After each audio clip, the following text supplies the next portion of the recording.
ഇന്ന് ഹോസ്പിറ്റലിൽ രണ്ടാമത്തെ ദിവസമുണ്ട്. രാവിലെ തന്നെ നമുക്ക് ചായ വേണമെന്ന് പറഞ്ഞാൽ ഞാൻ കടയിൽ പോയി നമുക്കൊരു ചായ വാങ്ങിച്ച് ഞാൻ ഒരെണ്ണം കുടിച്ചു. തിരിച്ചു വന്നപ്പോഴത്തേക്ക് നേഴ്സ് ബ്ലഡ് ടെസ്റ്റിനുള്ളതൊക്കെ എഴുതി തന്നു. അതുകൊണ്ട് ഞാൻ നേരെ ഓടി ലാബിൽ ചെന്നപ്പോൾ ഭാഗ്യം തിരക്ക് കുറവായിരുന്നു. അങ്ങനെ നേരത്തെ അത് കൊടുത്ത് വന്ന് റൂമിലൊന്ന് ഇരുന്ന് റെസ്റ്റ് എടുത്ത് വന്നപ്പോഴത്തേക്ക് 7:30. പിന്നെ ഇഡ്ഡലി മേടിക്കാൻ പോകണം. അവിടെ ചെന്നപ്പോൾ അവിടെയും കുറച്ച് ക്യൂ ഉണ്ട്. കുഴപ്പമില്ല, എന്നാലും പെട്ടെന്ന് പോയത് കാരണം വേഗം ഇഡ്ഡലി കിട്ടി. ഞാൻ നേരെ പിന്നെ റൂമിലോട്ട് വന്നു. അമ്മക്ക് ഇഡ്ഡലി കൊടുത്തു. അമ്മ ഒരു 3 കഴിച്ചു. ഇമ്പ്രൂവ്മെൻറ്റായി. നേരത്തെ ഒരെണ്ണമൊക്കെ കഴിക്കുള്ളായിരുന്നു. അങ്ങനെ പാത്രങ്ങളൊക്കെ കഴുകി നേരെ തുണിയെടുത്ത് ഞാൻ പോയി. അങ്ങനെ തുണി കഴുകേണ്ടത് നല്ല തിരക്കായിരുന്നു. എന്നാലും ഞാൻ കഴുകി തുണിയൊക്കെ തിരിച്ച് വന്നപ്പോൾ അടുത്ത ബ്ലഡ് തന്നു.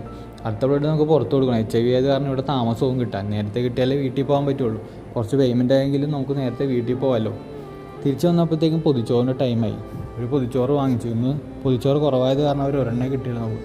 എന്നാലും കുഴപ്പമില്ല, ഒരെണ്ണം കൊണ്ട് നമുക്ക് അഡ്ജസ്റ്റ് ചെയ്യാം. സാധാരണക്കാർക്ക് ഈ പൊതിച്ചോറൊക്കെ ഒരു അനുഗ്രഹമാണ്. വെറുതെ ഇല്ലാത്ത കാശ്, എത്രയോ പേര് കാശില്ലാത്തതുകൊണ്ട് അവർക്കൊക്കെ ഒരു അനുഗ്രഹമാണ്. കഞ്ഞിയുണ്ട്, അതുപോലെ ചപ്പാത്തി എല്ലാം ഇവിടെ കിട്ടും.